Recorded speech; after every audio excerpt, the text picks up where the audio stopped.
हुआ था और उसमें हमने देखा जो पहला टी20 मैच खेला गया सेम इसी ग्राउंड पर जहां पर आज का सेकंड टी20 मैच भी खेला जाने वाला है। एक जबरदस्त तरीके की तगड़ी बैटिंग पिच देखने को मिली जहां पर पहले बैटिंग करते हुए आयरलैंड की टीम ने 196 रन बना दिए केवल 3 विकेट के नुकसान पर। और उसमें से भी जो सबसे बड़ी बात रही वो पावर प्ले के दौरान जो पहले 6 ओवर में उन्होंने 49 रन बनाए, विकेट वहां पर मिला नहीं इंग्लैंड के किसी भी बॉलर को। और उसके बाद जब सेकंड इनिंग में इंग्लैंड की टीम बैटिंग करने उतरी तो उन्होंने तो 84 रन बना दिए पहले 6 ओवर के पावर प्ले के दौरान और 1 विकेट गंवाया जोस बटलर का, जहां पर फिलिप साल्ट ने तगड़ी शुरुआत दिलाई। लेकिन उसके बाद जैसे जैसे मैच आगे बढ़ा चूंकि स्पिनर्स को टर्न मिलना यहां पर शुरू हो गया सेकंड इनिंग की बॉलिंग में गेंद पुरानी होने के बाद, तो उसमें आयरलैंड के बॉलर्स को जो फायदा हुआ उन्होंने 4 विकेटें निकाली। और ओवरऑल इंग्लैंड की अगर आप देखें तो 6 विकेटें गिर गई 197 रन बनाते बनाते। लेकिन फिर भी इंग्लैंड की टीम ने 196 के स्कोर को चेज कर दिया जिसमें फिलिप साल्ट का बहुत बड़ा हाथ रहा, जिसके बारे में आगे हम स्टैट्स में बात करेंगे। लेकिन एक बात तो क्लियर यहां पर दिखाई पड़ी कि जब तक गेंद यहां पर नई थी, हार्ड थी,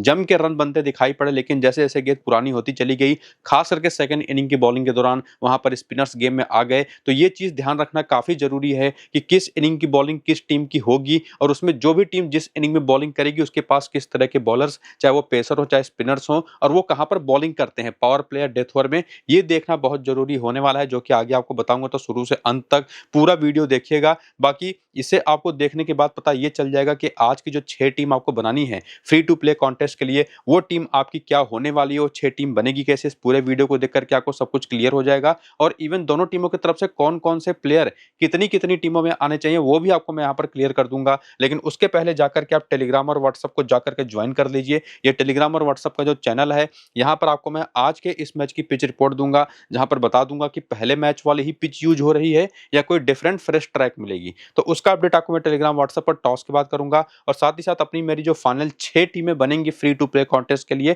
वो भी आपको मैं टेलीग्राम और व्हाट्सएप पर दूंगा। तो दोनों को जाकर के ज्वाइन करिए। लिंक आपको इसी वीडियो के डिस्क्रिप्शन में और कमेंट बॉक्स में जो पिन किया हुआ कमेंट है वहां पर देखने को मिल जाएगा। सिंपली लिंक्स को क्लिक करके टेलीग्राम और व्हाट्सएप को ज्वाइन करिए और एक्टिव रहिएगा टॉस के बाद, ताकि आपको ना सिर्फ टीम मिल पाए, टीम से भी बेहतर आपको वहां पर पिच रिपोर्ट मिल पाए वेदर फोरकास्ट के साथ, जिससे आपको बहुत ही आसानी से बॉलर्स पिक करने में मदद मिलेगी, बैटर्स पिक करने में मदद मिलेगी कि टॉप ऑर्डर के लोअर ऑर्डर के या बॉलर में स्पिनर पेसर किसको लेके जाना है किस इनिंग की बॉलिंग में। लेकिन उसके पहले आयरलैंड की टीम का पूरा प्लेइंग 11 जो पिछले मैच में खेला था, हालांकि पिछला मैच ये टीम हार गई लेकिन निश्चित तौर पर बहुत बढ़िया बैटिंग करी। बैटिंग ऑर्डर में पॉल स्टार्लिंग, रॉस एडेयर ने ओपन किया, हैरी टेक्टर, लोरकान टकर उसके बाद आए, इसके बाद George Dockrell, Curtis Campher, Gareth Delany और बाकी की बॉलिंग। और जिसमें बॉलिंग की बात करें ना तो इस टीम ने पिछले मैच में पूरे 7 बॉलर यूज किए, जहां पर मैथ्यू हम्फ्री से पावर प्ले में ही 2 ओवर करा दिए, बाद में जाकर के डेथ में भी 2 ओवर कराया और इन्होंने 2 विकेटें चटकाई भी। लेकिन बैरी मैकार्थी ने भी पूरे 4 ओवर किए, 2 ओवर पावर प्ले के और 2 ओवर अराउंड डेथ के, जिसमें इनको विकेट मिला नहीं। ग्राहम ह्यूम ने तीसरा और 16वां ओवर किया, जिसमें 16वां ओवर जो डेथ का था उसी में 2 विकेट लेकर के गए। बाकी क्रेग यंग ने 3 ओवर किए, हैरी टेक्टर भी 2 ओवर कर गए, कर्टिस कैम्फर 1 ओवर कर गए, गैरेट डिलेनी भी 2 ओवर कर गए। तो अगर आप देखें तो हैरी टेक्टर से भी बॉलिंग करा दिया था, जो कि बहुत ही लिमिटेड, कभी कभी रेयरली बॉलिंग करते हैं। तो समझ सकते हैं कि सेकंड इनिंग की बॉलिंग के दौरान चूंकि आयरलैंड की टीम ने सेकंड इनिंग की बॉलिंग करी थी ना, किस तरह से स्पिनर्स को वहां पर मदद मिल रही थी कि हैरी टेक्टर को भी बॉलिंग मिल गई। बाकी बेंच के जो बाकी 3 प्लेयर हैं उनके नाम भी आप देख सकते हैं। और इन सभी आयरिश प्लेयर्स का स्टैट्स, करियर स्टैट खास करके टी20 इंटरनेशनल में क्या रहा है वो आप यहां पर देख सकते हैं। जहां पर फॉर एग्जांपल पॉल स्टार्लिंग को देखें तो 152 मैचों का अनुभव है, इंटरनेशनल टी20 खेलने का 3703 रन है, 26 का बैटिंग एवरेज है, 20 विकेटें हैं, जो कि बॉलिंग तो फिलहाल आप करते नहीं। 26 का एवरेज पहली इनिंग का, 26 का ही एवरेज सेकंड इनिंग का। इवन बाकी बैटर्स का भी एवरेज अगर आप इनिंग के हिसाब से देखें तो काफी हद तक पूरी तरह से सिमिलर है, कोई बड़ा डिफरेंस है नहीं, बहुत ही माइनर सा डिफरेंस है। और उसी तरह से बाकी बैटर्स का भी आप करियर पूरा जरूर देख लीजिए, जिससे आपको एक्सपीरियंस का पता चले। और बॉलर्स का बॉलिंग स्ट्राइक रेट आपको खास करके देखने को मिलेगा। जैसे मैथ्यू हम्फ्री का ही मैं एग्जांपल आपको दूं तो एक लेफ्ट आर्म ऑर्थोडॉक्स बॉलर है, हालांकि स्पिनर्स जनरली सेकंड इनिंग में ज्यादा बेहतर कर पाते हैं, यहाँ की पिच भी वैसी है। लेकिन 6 मैच में जो 8 विकेट इन्होंने अभी तक चटकाई हैं उसमें पहली इनिंग में इनको कम से कम गेंदों पर ज्यादा से ज्यादा विकेट मिली, हर 12वीं गेंद पर, लेकिन सेकंड इनिंग में 24वीं गेंद पर, जो कि पिछले मैच में चेंज होता दिखाई पड़ा जो पहला टी20 मैच हुआ, क्योंकि सेकंड इनिंग की बॉलिंग में 2 विकेट ले गए पूरे 4 ओवर की बॉलिंग में। तो थोड़ा सा फिगर चेंज होता दिखाई पड़ा, क्योंकि सैंपल साइज भी काफी छोटा है, इसके ऊपर आप बहुत ज्यादा जजमेंट ले नहीं सकते। उसी तरह से बाकी बॉलर्स का भी बॉलिंग का स्ट्राइक रेट इनिंग के बेसिस पर आप जरूर देख सकते हैं, जिसमें बेन कैलिड्स और जॉन नील ऐसे 2 खिलाड़ी हैं जो कि अभी डोमेस्टिक टी20 ही खेले हैं, इंटरनेशनल में इनको डेब्यू करना बाकी है। इसके बाद आकर के रीसेंट फॉर्म देखें तो जिस तरीके की धमाकेदार बैटिंग पिछले वाले मैच में आयरिश प्लेयर्स ने की, जहां पर शुरुआत में पॉल स्टार्लिंग ने 34 बनाए, 26 रन बनाए रॉस अडेयर ने। इसके बाद हैरी टेक्टर ने 61 नाबाद की कमाल की पारी खेली। बाद में 2 ओवर की बॉलिंग के दौरान 1 विकेट भी चटकाया। लोरकान टकर ने 55 की धमाकेदार पारी खेली। जॉर्ज डॉकरेल 6 रन बना के नाबाद रहे। तो निश्चित तौर पर इनका टॉप ऑर्डर ने ही इतना रन बना दिया 190 प्लस। एक बार उम्मीद तो जगी थी, लेकिन उसके बाद बॉलिंग में अगर आप देखेंगे ना, तो मैथ्यू हम्फ्री ने 2 विकेट लिया, ग्राहम ह्यूम ने 2 विकेट लिया, गैरेट डिलेनी ने एक विकेट लिया वहां पर हैरी टेक्टर ने। लेकिन इनकी जो मेन पेस अटैक थी, जिसमें अगर आप देखें बैरी मैकार्थी का नाम था, जिसमें यहाँ पर क्रेग यंग का नाम था, ये कुछ खास कमाल कर नहीं पाए। इवन काफी पिटाई इनकी हो गई। हालांकि कंसिस्टेंटली स्पिनर्स ने विकेटें चटकाई। इवन कर्टिस कैम्पर भी देखें तो विकेट नहीं ले पाए। तो पिछले मैच में तो कोई इस तरीके की परफॉर्मेंस रही, लेकिन जो परफॉर्मेंस पिछले मैच की रही उसको अगर आप और भी एक्सटेंड करके देखें तो निश्चित तौर पर पॉल स्टर्लिंग का फॉर्म आपको उतना कंसिस्टेंट दिखाई पड़ेगा नहीं। लेकिन रॉस अडेयर को देखेंगे ना, तो पिछले मैच में 26 बनाए, इसके पहले का भी फॉर्म अगर आप देखेंगे तो कंसिस्टेंट तो नहीं है, लेकिन रन आते रहे हैं हर दूसरे तीसरे मैच में। इसके बाद हैरी टेक्टर की बात करें तो ये काफी तगड़े फॉर्म में रहे हैं। तो ओवरऑल टॉप 3 में सबसे बेस्ट फॉर्म में कोई प्लेयर दिखाई पड़ा है तो वो हैरी टेक्टर, और दूसरे प्लेयर उसी में से होंगे लोरकान टकर। अगर आप कंपेयर करें बाकी प्लेयर्स का, अगर रिसेंट टाइम का फॉर्म अगर आप देखें तो निश्चित तौर पर हैरी टेक्टर और लोरकान टकर ये 2 सबसे बेस्ट ऑप्शन है, जो कि काफी बेहतर फॉर्म में। लोरकान टकर के साथ एक प्लस पॉइंट है कि ये विकेट कीपिंग भी करेंगे, तो उसके भी पॉइंट्स आपको देंगे। इसके बाद देखें तो जॉश डॉकरेल कभी कभार बॉलिंग करेंगे, कभी कभार नहीं भी करेंगे। पिछले मैच में किया नहीं, उसके पहले देखेंगे तो बल्ले से रन बनाते रहे हैं ठीक ठाक, बहुत ज्यादा नहीं। बॉलिंग भी बहुत कम करते हैं, तो उतनी यूटिलिटी वाइज बेस्ट ऑप्शन है नहीं। कर्टिस कैम्पर जरूर देखना पड़ेगा किस इनिंग की बॉलिंग है। हालांकि अगर आप इनका रीसेंट फॉर्म देखें तो एज अ बैटर काफी बढ़िया रहा है, एज अ बॉलर विकेटें भी चटकाई हैं जैसी पिच यहाँ पर लेकिन देखने को मिली है। पेसर्स का तो कुछ खास यहाँ पर बनता दिखाई पड़ा नहीं। लेकिन गैरेट डिलेनी ने 1 विकेट चटकाया, इसके पहले भी ठीक ठाक सा ही फॉर्म है, हालांकि बल्ले से ज्यादा बेहतर दिखाई पड़े हैं। तो ये एक बड़े इंटरेस्टिंग नाम मुझे दिखाई पड़ते हैं, जो कि आज के इस मैच के लिए बहुत इंपॉर्टेंट रहेंगे। और इसके बाद देखें तो बैरी मैकार्थी तो विकेट ही नहीं ले पाए, उसके पहले भी फॉर्म थोड़ा सा ऊपर नीचे रहा था। ग्राहम ह्यूम एक ऐसे प्लेयर है ना जिनको मैं हाई रेट करूंगा इस तरीके की पिच पर, जहां पर गेंद सेकंड इनिंग में खास करके थोड़ा सा फंसेगी, क्योंकि ये थोड़ा सा चेंज ऑफ पेस पर काफी भरोसा करते हैं। हालांकि उन्हीं 2 ओवर में इनको रन भी काफी पड़े थे, जिसमें इन्होंने 2 विकेटें चटकाई थी। इसके बाद मैथ्यू हम्फ्री ने तो कमाल किया ही 2 विकेट लेकर के। तो ओवरऑल इस पूरी की पूरी टीम के अंदर जो प्लेइंग 11 है ना, उसमें ये 5 टॉप के परफॉर्मर्स रहे हैं रिसेंट टाइम में, जिनका इसके पहले भी अच्छा फॉर्म था, पिछले मैच भी अच्छा करके दिखाया। तो ये 5 काफी ऐसे बेहतर ऑप्शन बन जाते हैं कि जो 6 टीम आपकी बनेगी उसमें कम से कम 3-3, 4-4 टीमों में ये पांचों होने चाहिए आपके आयरलैंड की तरफ से। और उसके बाद जो बाकी प्लेयर बचते हैं, पॉल स्टर्लिंग हो गए, रॉस अडेयर हो गए, या नीचे आए तो यहाँ पर जॉश डॉकरेल तो किसी एक आध टीम में ही आ सकते हैं। लेकिन उसके बाद अगर आप आए तो यहाँ पर बैरी मैकार्थी हो गए, क्रेग यंग हो गए। क्रेग यंग तो खास करके अगर पहली इनिंग की बॉलिंग होती है ना, तो ज्यादा प्रेफरेंस आपको देनी है। तो इन पांचों के अलावा बाकी जो प्लेयर बचे हैं वही 1-1, 2-2 टीमों में रोटेट होकर के आएंगे। इसमें अगर आप देखें सेकेंड इनिंग की बैटिंग होते हुए तो थोड़ा सा ऊपर के टॉप ऑर्डर बैटर्स को तो एक आध किसी बैटर को रखिए, लोअर ऑर्डर के कुछ बैटर को भी रखिए, जो कि स्पिनर्स गेम में आएंगे तो विकेटें ज्यादा गिरेंगी।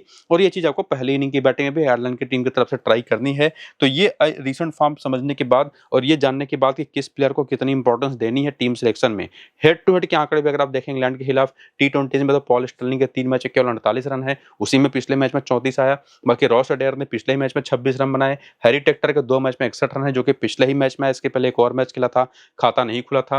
इसके बाद लोरकान टकर के 2 मैच में 89 रन है, यानी कि 2 मुकाबले खेले हैं, दोनों बढ़िया खेले हैं। एक में 55 की पारी, एक में 34 की पारी, और दोनों पहली इनिंग की बैटिंग के दौरान आई है। बाकी जॉश डॉकरेल के 3 मैच में 6 रन को 1 विकेट है। कर्टिस कैम्पर कुछ खास कर नहीं पाए। गैरेट डिलेनी के 2 मैच में 12 रन 1 विकेट है। बैरी मैकार्थी के 2 मैच में 1 विकेट है। ग्राहम ह्यूम ने पिछले ही मैच में, और इवन मैथ्यू हम्फ्री ने पिछले मैच में 1-2 विकेटें चटकाई। और उसके बाद इस वेन्यू के आंकड़े देखे तो इन लोगों का तो अपना होम ग्राउंड है ये, तो निश्चित तौर पर। लेकिन यहाँ पर भी पॉल स्टर्लिंग के 5 में केवल 87 रन है, और यहाँ पर रॉस अडेयर ने पहली बार कोई मैच खेला। यहाँ पर हैरी टेक्टर के आंकड़े हमेशा से बेहतर रहे हैं। इवन लोरकान टकर के पिछले मैच में बेहतर पारी है, 1-55 की, उसके पहले चल नहीं पाए थे।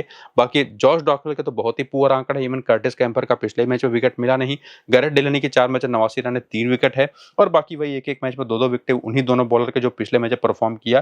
क्रेग यंग यहाँ पर 5 मैच में 3 विकेट ले चुके हैं। और उसके बाद आकर के वीकनेसेस को चेक करें बैटर्स की, जो आयरिश प्लेयर्स हैं उनके, और खास करके जब इंग्लिश बॉलर्स को फेस करेंगे, तो पॉल स्टर्लिंग एक ऐसे प्लेयर रहे हैं जो कि अभी पिछले मैच में आदिल रशीद पर ही आउट हुए थे, 6 गेंद पर 7 रन बना करके एक बार। बाकी राइट आर्म फास्ट बॉलिंग जो एक्सप्रेस पेस होती है वो इनको परेशान करती है। 100 गेंदों पर 11 बार आउट हो चुके, 109 रन बना करके। और उसके बाद आते हैं रॉस अडेयर। लियाम डॉसन ने पिछले मैच में इनको आउट किया। उसके बाद लेफ्ट आर्म ऑर्थोडॉक्स पर ओवरऑल फंसते भी हैं, और लियाम डॉसन भी लेफ्ट आर्म ऑर्थोडॉक्स बॉलर ही हैं, तो वो काफी इंपॉर्टेंट हो जाते हैं इनके खिलाफ। इसके बाद लोरकान टकर, जेमी ओवर्टन ने आउट किया था पिछले वाले मैच में इनको 6 गेंद पर 9 रन देकर के, लेग स्पिन पर ये फंसते हैं। इसके बाद यहाँ पर देखें हैरी टेक्टर, जो कि खुद खुद एक ऑफ स्पिनर है पार्ट टाइमर, लेकिन ऑफ स्पिन पर ही सबसे ज़्यादा बार आउट होते हैं। 141 गेंद पर 171 रन बना करके 12 बार, जो कि बहुत ही खराब आंकड़े हैं। और उसके बाद यहाँ पर जॉश डॉकवेल, कर्टिस कैम्फर और गैरेट डेलेनी। तो overall off spin, leg spin option दोनों अच्छे ऑप्शंस हैं इस टीम के खिलाफ। इवन लेफ्ट आर्म ऑर्थोडॉक्स भी, और बाकी एक्सप्रेस पेस बॉलिंग हो तो हमेशा अच्छी ऑप्शन होगी ही। लेकिन उसी में आकर के देखे कैसे ऑप्शन है कौन सामने की टीम में, तो लियम डॉसन तो है ही। ऑफ स्पिनर हो सकता है कभी कभार बॉलिंग करे, नहीं भी करे विल जैक्स, पिछले मैच में तो करते दिखाई नहीं पड़े। हालांकि जेकब बीथल से भी बॉलिंग पिछले मैच में खुद कप्तान ने उन्होंने कराया नहीं। इवन रेहान अहमद से केवल 1 ओवर इन्होंने कराया, वो भी 10वां ओवर। तो ये इनका प्लेइंग 11 और बैटिंग ऑर्डर पिछले मैच में रहा था। बाकी बेंच आप देख सकते हैं, जिसमें ल्यू कुड ने 3 ओवर किए थे, 2 पावर प्ले के 1 डेथ का ओवर। जेमी वाटन ने 2 ओवर पावर प्ले के 2 डेथ ओवर के अराउंड ओवर्स किए। लियम डॉसन ने मिडिल के ओवर्स किए। सैम करन भी अगर आप देखें तो 1 ओवर पावर प्ले का, 1 मिडिल का, 2 डेथ का, लेकिन विकेट मिला नहीं। आदिल रशीद ने पूरे 4 ओवर किए, जो कि मिडिल में और 1 डेथ में करते दिखाई पड़े। तो किस किस ओवर में आए आप वहां पर देख सकते हो। ठीक जैसे आयरिश प्लेयर्स का आपने करियर देखा था, वैसे इंग्लिश प्लेयर्स का भी आप देख लीजिए कि पूरा करियर चला कैसा है और इनिंग के बेसिस पर परफॉर्मेंस क्या आई है। बहुत बड़ा डिफरेंस किसी का दिखाई पड़ा तो जेकब बीथल का ही है। 16 टी20 मैच में 338 रन है, 34 का एवरेज है, लेकिन पहली इनिंग का बैटिंग एवरेज 77 है, सेकंड इनिंग का केवल 23 है। तो पहली इनिंग की बैटिंग के लिए बहुत अच्छे कैप्टन और वाइस कैप्टन के ऑप्शन बन जाते हैं। ठीक उसी तरह से बाकी प्लेयर्स का भी सारा आंकड़ा आप देखिएगा। बाकी रिसेंट फॉर्म तो पिछले मैच में तो निश्चित तौर पर टीम जीती, लेकिन 6 विकेट गंवा करके 4 ही विकेट से जीत पाई। लेकिन उसमें भी बटलर ने शानदार 28 रन बनाए, जो कि इसके पहले भी जबरदस्त फॉर्म में थे। और फिलिप साल्ट ने तो 89 रन बनाए। इसके पहले साउथ अफ्रीका के खिलाफ एक आखिरी टी20 मैच जो हुआ था, जब साउथ अफ्रीका इंग्लैंड के दौरे पर गई थी, तो वहां पर एक धमाकेदार 141 नबाद की पारी खेली थी। इसके बाद जेकब बीथल भी 24 रन, पिछले मैच में 26 रन, 7, 110, 58। तो फॉर्म को कैरी करके आए हैं, लेकिन बीच बीच में थोड़ी सी पारियों को बड़ा नहीं कर पा रहे। बाकी रेहान अहमद तो कुछ खास कमाल कर नहीं पाए। सैम करन ने 27 रन बनाए, विकेट मिला नहीं, लेकिन पूरे 4 ओवर करे। तो ये, और साथ ही साथ अगर आप देखें तो फिलिप साल्ट, बटलर और जेकब बीथल, इन चारों को ही मैं बहुत इंपॉर्टेंट ऑप्शन मानूंगा। लेकिन उसी में अगर सेकंड इनिंग की बॉलिंग आती है ना, तो ये चीज ध्यान में रखिएगा कि लेग स्पिनर है रेहान अहमद, सेकंड इनिंग की बॉलिंग आएगी तो ये बॉलिंग भी आपको ज्यादा करते दिखाई पड़ेंगे, ना कि केवल 1 ओवर। तो ये भी काफी इंपॉर्टेंट बन जाते हैं। बाकी लोअर ऑर्डर जो बैटर्स है, टॉम बेंटन, विल जैक्स, और उसके बाद तो हालांकि बॉलिंग भी करते दिखाई पड़ते हैं, Jamie Overton, Liam Dawson, Adil Rashid और ल्यू कुड। तो ये तीनों भी अगर आप देखें तो एक एक विकेट निकालने में पिछले मैच में कामयाब रहे। ल्यू कुड को विकेट मिला नहीं, लेकिन जैसी ये पिच है उसमें स्पिनर्स तो इंपॉर्टेंट हैं, पेसर्स भी वही जो शुरुआत में पावर प्ले और डेथ ओवर में मिला करके बॉलिंग करें। तो उसमें ज्यादा बेटर ऑप्शन जेमी ओवटन है। लियम डॉसन और आदिल रशीद तो स्पिनर्स ही हैं। तो सेकंड इनिंग की बॉल में ये तो ऑटोमेटिकली बहुत इंपॉर्टेंट हो ही जाते हैं। तो निश्चित तौर पर ये तो काफी हद तक तय है कि इंग्लिश टीम ही फेवरेट है, लेकिन पिच का भी काफी बड़ा रोल होगा, टॉस का भी काफी बड़ा रोल होगा, ये भी क्लियर है। बाकी हेड टू हेड के आंकड़े आपके सामने, जहां पर बटलर के 2 मैच में 28 रन है आयरलैंड के खिलाफ, और बाकी के जो तीनों प्लेयर्स हैं ना, वो एक एक मैच पिछले मैच में जो खेले थे उसी का आंकड़ा है। और इसके बाद सैम करन के 2 मैच में 27 रन है, 2 विकेटें हैं। बाकी प्लेयर्स में यहाँ पर एक आदिल रशीद, जो इसके पहले एक मैच खेले हुए थे, विकेट नहीं मिला था, लेकिन पिछले मैच पे 1 विकेट लेकर के गए। और बाकी वेन्यू का डेटा अगर आप देखने आएंगे तो इस मैदान पर पहला मैच ही था इनका जो पिछला इन लोगों ने खेला, तो उसी का डेटा आपको दिखाई पड़ेगा। लेकिन ये सब देखने के बाद कम से कम एक बात तो क्लियर है कि इस टीम की तरफ से जेकब बीथल, साथ ही साथ यहाँ पर सैम करन, इसके बाद अगर आप बात करें तो लियम डॉसन और साथ ही साथ आदिल रशीद। लेकिन ध्यान रखिएगा कब, अगर सेकंड इनिंग की बॉलिंग है तो, पहली इनिंग की बॉलिंग में भी इंपॉर्टेंट है, लेकिन सेकंड इनिंग की बॉलिंग में ज्यादा बेहतर ऑप्शन होंगे। तो ये 4 प्लेयर तो बेस्ट है, जो कि 4 से 5 या इवन 6 टीमों में आप लेके जा सकते हैं।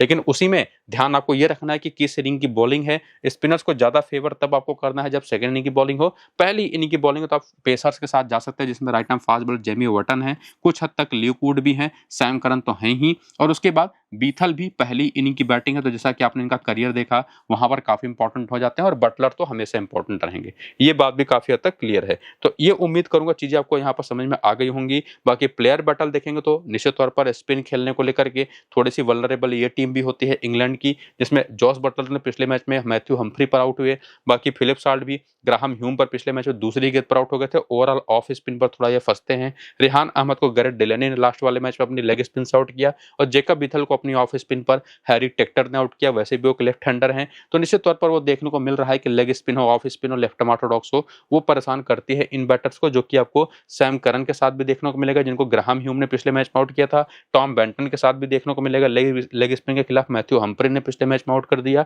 और विल जैक्स तो लेफ्ट आर्म ऑर्थोडॉक्स पर फंसते ही हैं। तो निश्चित तौर पर ये बात तो सारे आंकड़े देखने के बाद क्लियर है कि आयरलैंड की टीम ने टक्कर तो दिया, लेकिन उनकी बॉलिंग उतनी बेहतर करते दिखाई पड़े लेकिन उसको फिनिश नहीं कर पाई। ओवरऑल इंग्लैंड की ही टीम फेवरेट रहेगी, जिसकी तरफ से फिलिप साल्ट और बटलर तो सबसे सेफ कप्तान और कप्तान के ऑप्शन है। बाकी 3 differential Sam Curran, Paul Stirling और रेहान अहमद भी है, लेकिन इसी में हैरी टेक्टर का नाम या पॉल स्टर्लिंग की जहां पर ऐड कर सकते हैं, ये बात ध्यान में रखिएगा। बाकी जो भी फाइनल टीम आज के इस मैच की 6 टीम बनेगी वो तो आपको मैं टेलीग्राम और व्हाट्सएप पर दूंगा ही पिच रिपोर्ट के साथ, तो जाकर के उसको ज्वाइन कर दीजिए। लिंक आपको डिस्क्रिप्शन में और पिन कमेंट में मिल जाएगा। लेकिन मैं तो कहूंगा उससे ज्यादा बेहतर है कि पूरा वीडियो देखकर के अपनी टीम खुद से बनाइए, चूंकि इस तरीके के कॉन्टेस्ट में बेहतर चांसेस तभी बनते हैं जब अपनी टीम खुद बनाते हैं। तो ये वीडियो फिलहाल यहाँ पर करेंगे खत्म, चलते हैं, नमस्कार।